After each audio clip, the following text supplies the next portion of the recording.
संधी जास्ती वाढते. पडलं तर फ्रॅक्चरची संधी जास्ती राहते, कारण तुमचे जे हाडं असतात ते ठिसूळ होऊन जातात. ओके, मी संपवते लवकर. सो जनरल चेकअप तुम्ही पुन्हा यावेळेला करायलाच पाहिजे. ब्रेस्ट एक्झामिनेशन, पॅप्समियरची टेस्ट आणि मॅमोग्राफी. त्याच्यानंतर हे जे प्रॉब्लेम्स आहेत दोन प्रकारचे, एक तर आपण म्हातारा होतो आहे म्हणून तुम्हाला हे प्रॉब्लेम्स होतात आहे, आणि एक मेनोपॉज होतो आहे, तुमचे हॉर्मोन्स संपलेले आहेत म्हणून तुम्हाला हार्ट डिझीज आणि ऑस्टिओपोरोसिस आणि अल्झायमर माहिती आहे ना, आपण विसरण्याची बिमारी. असा जर पेशंट तुम्ही घरी सांभाळला ना, तुम्ही घर सोडून जाऊ शकत नाही. ते विसरणारे जे पेशंट असतात ना, त्यांच्या मागेच तुम्हाला राहावं लागतं. तर अल्झायमर्स हा आजार व्हायला नको, पण असं म्हणतात की ज्या स्त्रिया खूप स्ट्रिक्ट असतात, खूप जास्ती म्हणजे प्रत्येक गोष्टीचं लक्ष देतात, अशा लोकांना अल्झायमर जास्ती होतं. त्याच्यामुळे असं राहायचं नाही. सो होलिस्टिक अप्रोच आपल्याला ठेवायचा आहे. हॉट फ्लॅशेस, आता गरमी सगळ्यांनाच होऊन राहिली आहे ना, पण काही बायकांना खूपच अतिशय गरमी होते, बिलकुल त्यांना सहन नाही होत सगळं काय. याला आपण म्हणतो हॉट फ्लॅशेस, कारण इथे पुन्हा तुमचे हॉर्मोन्स प्रॉब्लेम क्रिएट करतात. तर या सगळ्या याच्यामध्ये काय, आता जसं एवढ्या गरमीत आपण गरम चहा नाही प्यायला पाहिजे, थोडं थंड सरबत किंवा पाणी प्यायला हवं. नाही यंग पोरींना घेता येतं, काही प्रॉब्लेम. त्याच्यानंतर खूप गरम वस्तू नाही खायच्या, खूप गरम चहा, गरम कॉफी आणि तिखट गोष्टी. त्याच्यानंतर मग अल्कोहोल आणि स्मोकिंग. आता स्मोकिंग आणि अल्कोहोल पहिले मी म्हणायचे की नाही आपल्याकडे होत नाही, पण आजकाल इतकं यंग जनरेशन सगळीकडे गुटखा, पान, स्मोकिंग, दारू, सगळ्यात पहिले पोरीच दिसतात काउंटरवर सगळीकडे. तर त्याच्यामुळे आता लाईफस्टाईल बदलली आहे जरा. तर म्हणून ह्या सगळ्या गोष्टी तुम्ही करायला पाहिजे. त्याच्यानंतर त्याच्यात इंटरेस्ट असेल तर करायला पाहिजे, राईट. पॉझिटिव्ह ॲटिट्यूड ठेवायची. उपास नाही करायचा. खूप जणांना सवय काय असते की आपण उपास केला की आपलं वजनही कमी होतं आणि थोडं हलकं. ठीक आहे, एखाद दिवशीचा उपास चालतो, पण मग त्या उपासात साबुदाणा, तळलेलं, चिप्स हे सगळं नाही खायचं. मग फलाहार करायचा फक्त, मग तो उपास कामाचा, नाही तर मग उपास नाही. आणि एक्सरसाइजकडे फोकस आपल्याला करावंच लागतं. बरेचदा मी बघते यावेळेला खूप बायका म्हणतात आम्हाला खोकला आला ना की थोडीशी लघवी चालली जाते खालून, किंवा लघवी सुटते, किंवा धरवत नाही, बाथरूममध्ये जाईपर्यंत पण आम्हाला त्रास होतो. तर you have to do Kegels exercises. तुम्ही साधं वॉकिंग आणि फ्लोअर एक्सरसाइजेस जरी केले ना तरी तुमचा त्रास कमी होतो, right. So don't be afraid of it. आणि सेकंड काय आहे, तुम्हाला युरिन इन्फेक्शन व्हायला नको. युरिन इन्फेक्शन जितकं जास्ती झालं तितका प्रॉब्लेम तुम्हाला पुढे येऊ शकतो. ऑस्टिओपोरोसिस, ज्याच्यासाठी आपण आज BMD कॅम्प घेतला. You know what is osteoporosis? Osteoporosis म्हणजे आपले जे बोन्स असतात, नॉर्मल बोन आणि असं बघा, आता ही खिडकी तयार झालेली आहे ना छिद्रवाली, तसे आपल्या बोन्समध्ये पण खिडक्या तयार होतात. आणि हाड इतकं ठिसूळ होतं की पडल्याबरोबर तुमचा हात फ्रॅक्चर होऊन जातो, है ना. बाथरूममध्ये घसरून पडली, किचनमध्ये घसरून पडली आणि लगेच तुम्हाला हाताला प्लास्टर होतं. वाय? आज BMD कॅम्पमध्ये कोणाचं सफिशियंट आलं? किसका आया? कॅल्शियम सफिशियन्सी कितने लोगों का है? मैक्सिमम डेफिसिट कितना है? 8 के नीचे आया सबका. कोणाचं 9-10 आलं नाही, 10-11 आलं. ठीक आहे. सो हा कॅम्प ठेवण्याच्या मागे उद्देश एकच होता की यू शुड रिअलाइज की तुमच्या शरीरातले बोन्स ठिसूळ झालेले आहेत and you are prone to fracture. म्हणून बाकी दुसरं काही नाही, पण बाकी मेडिकेशन्समध्ये तुम्ही कॅल्शियमच्या गोळ्या घ्यायला पाहिजे. दूध घेत असाल तर दूध प्यायचं. खूप जणांनी डिलिव्हरी नंतर दूध पिणं सोडून देतात. ते मुलांचं काम नसतं, मुलांनीच प्यायचं असतं, बायकांनी घ्यायचं नसतं. हा कन्सेप्टच वेगळा आहे. तुम्हाला घ्यायचं, तुम्ही 1 ग्लास ऑफ दूध घेऊ शकता रोज. You can eat eggs, you can take nonveg diet, you can be in the sunlight. थोडंसं व्हिटॅमिन D पण तुम्हाला मिळायला पाहिजे. पण ज्यांना मेनोपॉज आलेला आहे त्यांनी एका वर्षातनं कमीत कमी 4 महिने तरी कॅल्शियम रोज खायला पाहिजे, along with vitamin D3. Okay, हे बांधून घ्या की तुम्हाला कॅल्शियमच्या गोळ्या कितीही खाल्ल्या तरी नुकसानदायक नाही. काही गोळे होणार नाही, काही स्टोन होणार नाही, काही तुमच्या किडनीमध्ये प्रॉब्लेम येणार नाही. पण असे फ्रॅक्चर होण्यापेक्षा कॅल्शियम घेतलेलं कधी पण बरं. तुमच्या जवळच्या डॉक्टरकडे जा, जे कॅल्शियम घेऊन दिलं ते घ्या, पण घ्या. राईट. आपला जो डाटा आहे इंडियन डाटा, त्याच्यामध्ये त्यांनी म्हटलंय की 2 बायकांपैकी एकीला ऑस्टिओपोरोसिस असतं. आता इथेच आपण बघू, एवढ्या बायका आहेत 50 बायकांमधल्या कमीत कमी 30 बायकांना तरी फ्रॅक्चर होण्याचे चान्सेस आहेत. Okay, so that is very high, खूप हाय नंबर आहे. सो आणि एक वेळ तुम्हाला प्लास्टर लागलं की पुष्कळ तुमचे एक्सरसाइज होत नाही, कामं होत नाही, चिडचिड वाढत जाते. So you have to have a healthy life. Prevention हे आधीपासून पाहिजे. आज हे मुलं सगळे इथे खेळून राहिले, मी ओरडून नाही राहिले त्यांच्यावर, because they should play like this. पण असं ते कसं आहे, थोडं बाहेर उन्हात खेळायला पाहिजे. का बरं? कारण they will get enough sunlight and they will get a good exercise form. नाही तर घरी बसून नुसती TV पाहत राहतात किंवा मोबाईल पाहतात आणि आपणही त्यांना देतो ना हातात. That is wrong. So treatment therapy पुष्कळ असतं. खूप जणांना खूप प्रॉब्लेम झाले की आम्ही बाकीचे पण हॉर्मोन ट्रीटमेंट देतो, पण शक्यतोवर आम्ही हॉर्मोन्स अवॉइड करतो. हार्ट अटॅकचे चान्सेस वाढतात. Be very very careful. तुम्हाला थोडे बीपीज असेल किंवा तुम्हाला त्रास होत असेल तर प्लीज एखादी टॅबलेट चालू करून द्या, पण डोंट रिअलाइज की मला काहीच होणार नाही. यंग पीपलला आजकाल हार्ट अटॅक येऊन राहिला. एज फॅक्टर डेफिनेटली असतं, जेंडर डेफिनेटली असतं, हायपरटेन्शन आणि डायबेटीज, हाय कोलेस्ट्रॉल. आजकाल सगळ्यांना चीज आणि काय काय ते सगळं पाहिजे असतं फास्ट फूड खायसाठी. पिझ्झा, पास्ता नका खाऊ. Okay, so what is the right management? Eat right. जे महत्वाचं आहे तेच खायचं, जितकं खायचं तितकंच खायचं, जास्ती खाण्यात पण अर्थ नाही आहे. ते एक्सरसाइज करायचं आणि मेडिकेशन जे पाहिजे ते घ्यायलाच पाहिजे. And something about I just go fast. सगळ्या ह्याच्यासाठी ट्रीटमेंट आहे आपल्याकडे. असं नाही आहे की ट्रीटमेंट कशासाठीच नाही आहे, पण prevention is always better than cure. 40 वर्षाच्या आधी जर तुमची पाळी जात असेल दॅट इज नॉट गुड. कारण की इतक्या लवकर तुमच्या शरीरातले हॉर्मोन्स चालले जातील तर तुम्हाला नंतरचे प्रॉब्लेम्स येतील. So you have to investigate का. आणि 60 वर्षानंतर जर तुमची पाळी जात नसेल तरी पण चांगलं नाही आहे, कारण की त्यावेळेला कॅन्सरचे चान्सेस जास्ती असतात. Okay, so let menopause, pre menopause आणि पोस्ट मेनोपॉझल ब्लिडिंग म्हणजे पाळी बंद झाल्यानंतर 2-3 वर्षानंतर जर तुम्हाला पुन्हा पाळी दिसते आहे तर पहिले डॉक्टरकडे जायचं. का बरं? कारण की युट्राइन कॅन्सरचं प्रमाण खूप हाय असतं. सो हे सुद्धा तुम्हाला लक्षात राहायला पाहिजे. ओके, तर दिस इज अ सिम्पल टेस्ट ज्याच्यामध्ये आम्ही म्हटलं ना, दुर्बीण टाकतो एक आम्ही गर्भाशयाच्या पिशवीत आणि असं जर आपल्याला काही दिसलं तर हा रस्ता आपण काढून टाकायचा.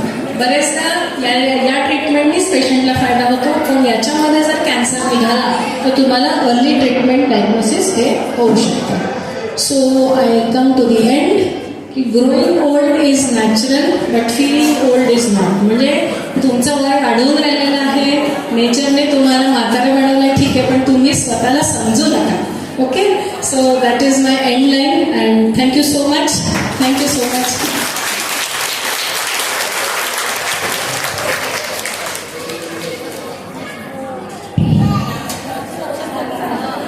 काही प्रश्न असतील तर मी आहे थोड्या वेळ, काही प्रॉब्लेम नाही आहे, विचारा. मी बिंदास उत्तर देईन तुम्हाला आणि बिंदास विचारा, म्हणजे मी तर उत्तर देतेच तुम्हाला. ठीक आहे, विचारायचं कोणाला काही? नाही तर मी असं समजेन की माझ्या लेक्चरमुळे तुमचे सगळ्यांचे डाऊट्स क्लिअर झाले, तुम्ही सगळे सॅटिस्फाईड आहात आणि मला विचारशान झालंय.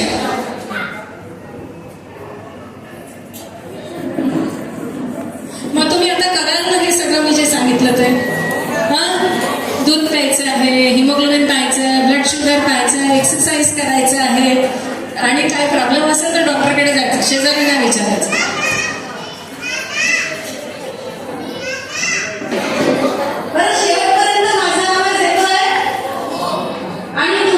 शांतता राखाल तरच मी काय बोलते तो आवाज तुमच्यापर्यंत पोहोचेल, नाहीतर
अय्या, म्हणजे माझी आई अशिक्षित. एक माझी आई अशिक्षित असली ना तरी ती खूप सुंदर सुंदर फ्रॉक शिवते. माझा हा फ्रॉक देखील तिने शिवला आहे. हा, आणि मग त्या दिवशी काय झालं माहितीये का, आमच्या घरी ना माझ्या पप्पांचे एक मित्र आले. दारावरची बेल वाजली आणि मी धावत जाऊन दार उघडलं तर समोर पाहते ते काय, एवढ्या मोठ्या मोठ्या मिशांची एक माणूस समोर उभी. आणि तिला बघताच पप्पा कसे म्हणतात माहितीये, अरे हाय दिशा, अरे फार दिवसांनी आलास तू. आणि ते पप्पांना कसे म्हणतात माहितीये, अरे हाय कामल्या, अरे बऱ्याच दिवसांनी भेटलो आपण.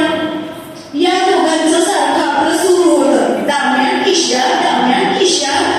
मी पप्पांना म्हटलं, पप्पा तुमचं तर नाव दामोदर ना, मग हे का सारखे तुम्हाला दाम्या दाम्या म्हणतात आणि तुम्ही यांना सारखं किशा किशा. ते किशा किशा किती घाण वाटतो यांच्या त्या मोठ्या मोठ्या किशांसारखं. तर पप्पा काय म्हणाले माहितीये, अगं छकुली, आम्ही नाही का तुला जसं लाडानी छकुली छकुली म्हणतो तसंच ते मला प्रेमानी आणि लाडानी दाम्या दाम्या म्हणतात. अय्या, म्हणजे आईचं नाव सुशीला आणि पप्पा आईला लाडानी सुशे सुशे म्हणतात. किती मज्जा. पण मग काय झालं माहितीये का, दाम्या अंकल रोज रोज घरी येऊ लागले आणि पप्पा किशा अंकल सोबत रोज रोज बाहेर जाऊ लागले. आणि त्या दिवशी पप्पा जेव्हा घरी आले ना, दाराची बेल वाजली आणि आईने जाऊन दार उघडलं. आणि मी त्यावेळेला अभ्यास करत होती. आईने पप्पांकडे बघितलं तर पप्पांचे डोळे असे लाल लाल दिसत होते. आईने पप्पांना विचारलं, तुम्ही दारू पिलात? तुम्ही आजपर्यंत तर कधीच दारू पिले नाही आणि आज तुम्ही दारू पिऊन आलात? तर पप्पा काय म्हणाले माहिती, अगं थोडीशीच घेतली. अगं मित्रांनी फार आग्रह केला होता म्हणून थोडीशी घेतली. अगं एवढी घ्यायला काहीच प्रॉब्लेम नाही. पप्पा घरात आले आणि पप्पा माझ्यासोबत बोलले सुद्धा नाही आणि आज जाऊन झोपी गेले. सारखा रोज असंच चालत गेलं. किशा अंकल यायचे आणि पप्पा त्यांच्यासोबत बाहेर जाऊ लागले. आणि रोज पप्पा दारू पिऊन घरी यायला लागले. एक दिवस पप्पा घरी आले. मी गणिताचा अभ्यास करत होते. मला गणितात थोडा प्रॉब्लेम होता, पण आईला मी विचारू शकत नव्हते कारण माझी आई तर अशिक्षित होती ना. म्हणून मी पुस्तक घेऊन धावत पप्पांकडे गेले. पप्पा मला हे गणित सांगा ना. तर पप्पांनी मला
पप्पांना बघितलं, पप्पा झोपलेले आहेत.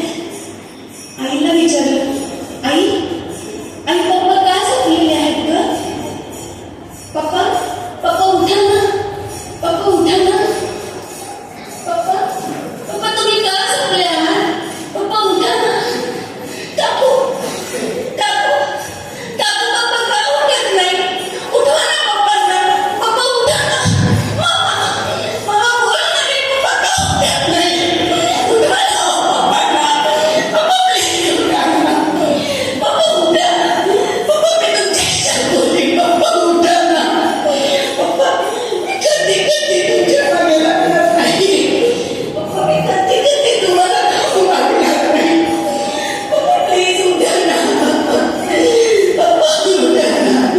आई पप्पा का उठत नाहीत ग? उठव ना पप्पांना. पप्पा प्लीज उठा ना.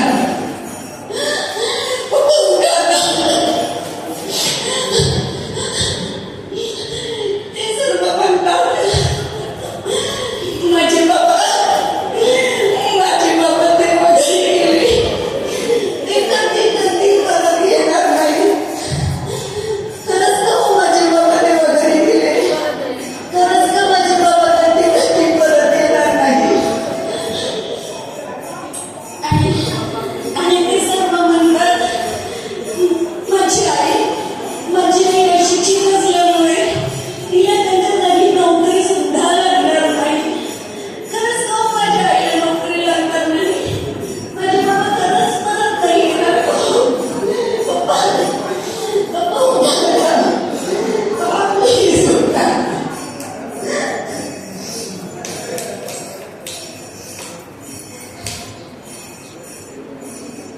किशा अंकलचं घरात पदार्पण झाले आणि त्यांच्या पावलांनी जर दारूच्या व्यसनानेच आमच्या कुटुंबात प्रवेश केला आणि माझे पप्पा दारूचे इतके आहारी गेले की शेवटी त्यांचा जीव सुद्धा द्यावा लागला. आणि शेवटी त्यांच्या मागे पुढे मी आणि माझी आई अशिक्षित असल्यामुळे तिला पप्पांच्या जागी नोकरी सुद्धा लागली नाही. पण तिच्याकडे एक कला अवगत होती, ती म्हणजेच छान छान कपडे शिवायची. आणि तिला पप्पांचं स्वप्न पूर्ण करायचं होतं आणि ते म्हणजेच मला डॉक्टर बनवायचं. त्यांचं स्वप्न पूर्ण करण्यासाठी तिने दिवस रात्र मेहनत केली. ती दिवस रात्र कपडे शिवत गेली. आणि एक दिवस पुन्हा माझ्या आयुष्यात काळाने झडप घेतली. कष्ट करून माझ्या आईची तब्येत देखील हलाखीची होत गेली. आणि एक दिवस ती माऊली माझी आई देखील मला सोडून गेली. हो, मला पूर्ण करून गेली, मला सोडून गेली. आणि जगात उरले फक्त मी आणि फक्त मी. प्रश्न पडतो जगू कसं, करू काय, सांगू काय, जाऊ कुठे? पण नाही वाटा हा जीवनाचा मला मिळालेला आहे. मला तो पूर्ण करावाच लागेल. बाबा दारूच्या व्यसनात गेली, आज कष्टाने गेली, शेवटी उरली मी. पण हार मानून चालला नाही. जे काही आई बाबांनी शिकवले आहे, जे काही गुण माझ्यात आहेत, त्या संपूर्ण गुणाने या साऱ्या जगाला आपलंसं करील. आणि माझं आयुष्य ताठ मानाने पुढे जाईल, पुढे घालील. आणि एक उत्तम, एक जागरूक असं समाजाची मी नागरिक बनेल. एक जागरूक नागरिक बनेल, एक जागरूक नागरिक बनेल.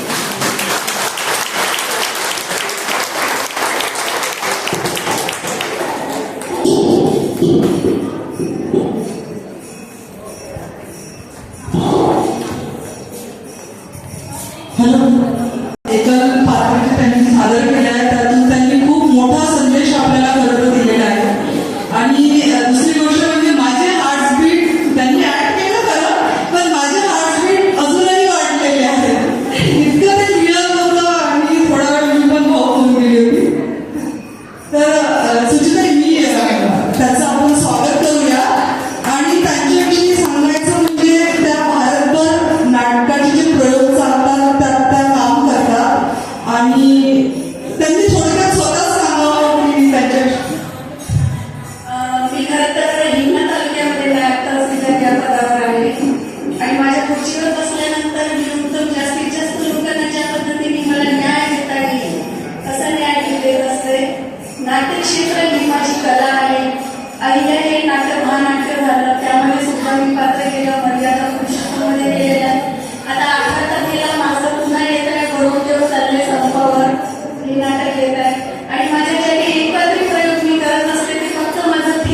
धन्यवाद मॅडम.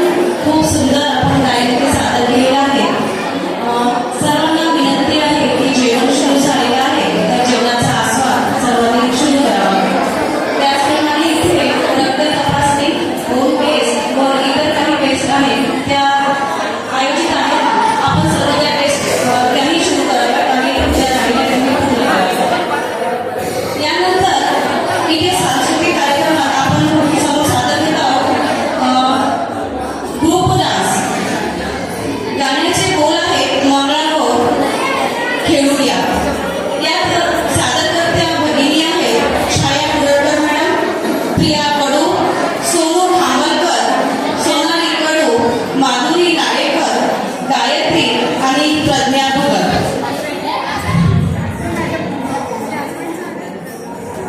चला तर आनंद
बाई पण भारी रे बा, बाई पण भारी रे.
वा खूपच छान संचालकांना तुमच्यामध्ये उत्साह यांना पाहून करावं वाटतं ना फॅशन शो हो की नाही ठीक आहे कार्यक्रमाच्या शेवटी आपण सगळ्यांचा फॅशन शो घेऊया तुम्ही पर्यंत आणि कार्यक्रम झाल्यावर जेवणाची व्यवस्था केली आहे त्यामुळे पूर्ण कार्यक्रमाचा आनंद घेऊनच इकडून उठायचा धन्यवाद सुरेंद्र मॅडम इथे जे आरोग्य शिबिराचा कॅम्प आहे हा बहुतेक बंद झालेला आहे चालू आहे फक्त दंत चिकित्सा सुरू आहे तो एकच कॅम्प सुरू आहे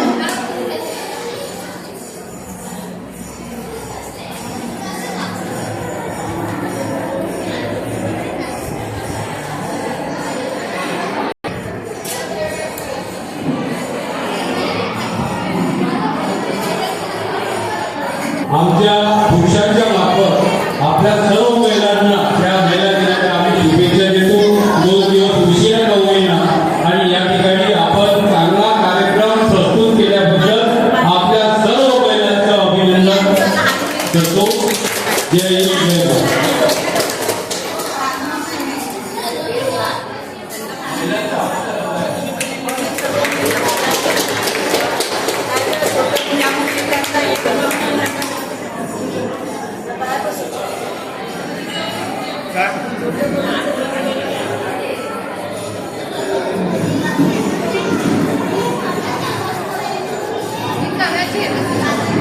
सन्मान्य श्री रमेशजी पाटील साहेब यांचं स्वागत पुणे सरकारने अशी त्यांना विनंती करते.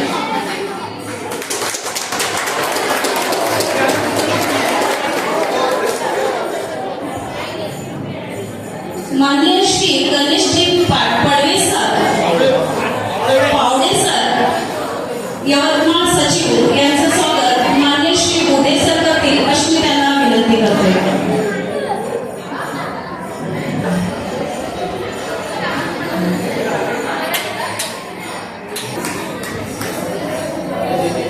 घ्या लवकर सावरतं घ्या. वा खूप छान ऍक्ट केला रंगाबाईंवर. मी आमंत्रित करते विधी धोटेला गोंधळ या एकल नृत्याकरता. विधी धोटे.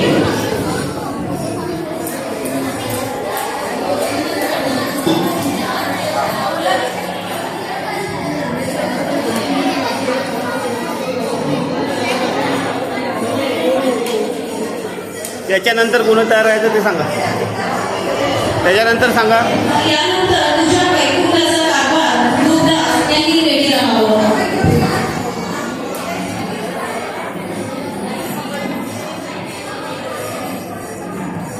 नाही दिलं.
इतका छान बोलतात ना, आता मी तिच्या त्या देवीला पुन्हा आपण सांगते.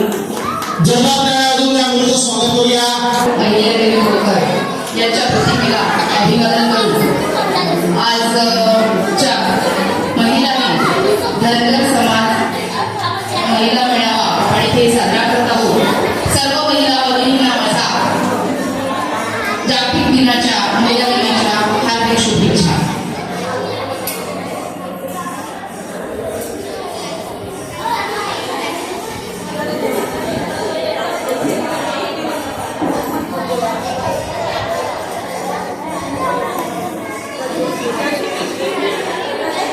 वेळ खूप झालेला आहे आणि आता सांस्कृतिक कार्यक्रम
एक रामभजन सादर करते. कौशल्या दशरथ नंदन राम ललाटपे शोभित चंदन. कौशल्या दशरथ नंदन राम ललाटपे शोभित चंदन. रघुपति जय बोले लक्ष्मण राम सिया का हो अभिनंदन. अंजनी पुत्र बड़े हैं चरण में राम सिया जपते तन मन में. मंगल भवन अमंगल हारी द्रवहु सुदशरथ अजर बिहारी. राम सिया राम जय जय राम. राम सिया राम जय जय राम. राम सिया राम जय जय राम. राम सिया राम जय जय राम. मेरे तन मन धड़कन में सिया राम है.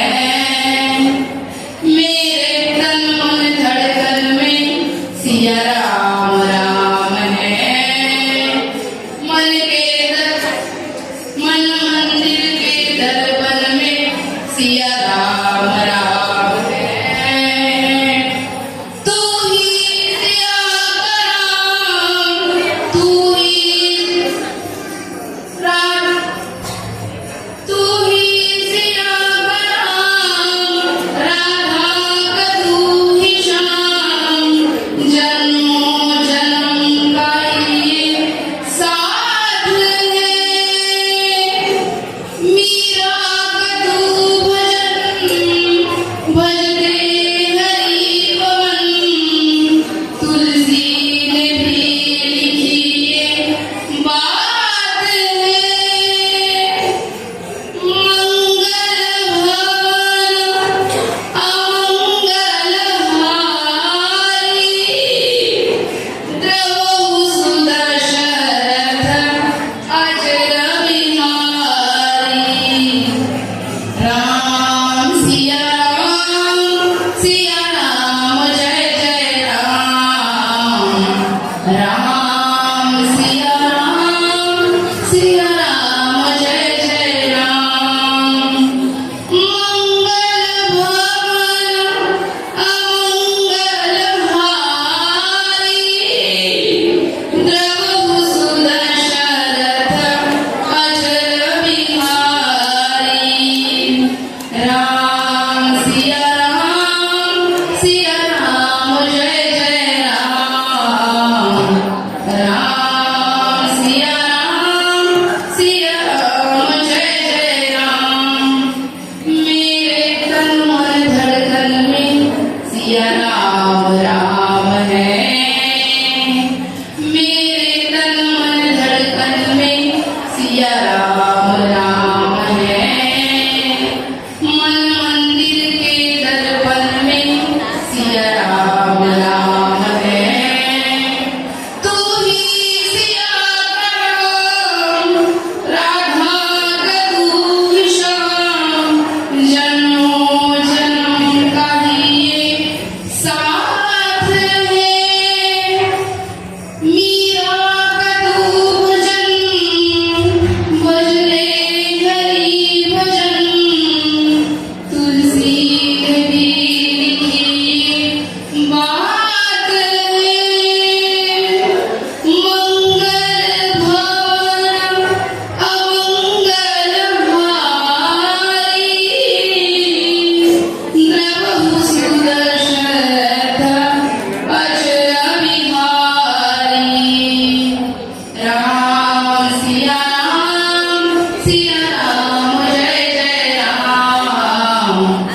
राम सिया राम जय जय राम मंगल भावन अमंगल हारी द्रवहु सुदशरथ अजर बिहारी राम सिया राम जय जय राम सिया राम जय जय राम धन्यवाद धन्यवाद मॅडम. अगदी अयोध्याच उभी करून तुम्ही मॅडम ही आपल्या सगळ्यांसमोर येते.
आणि आपण स्वतःसाठी रोज कधीच कोणी म्हणत नाही थांब श्वास घे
जिससे प्यास है तो समय को बदल देती वही शक्ति है नारी नारी नारी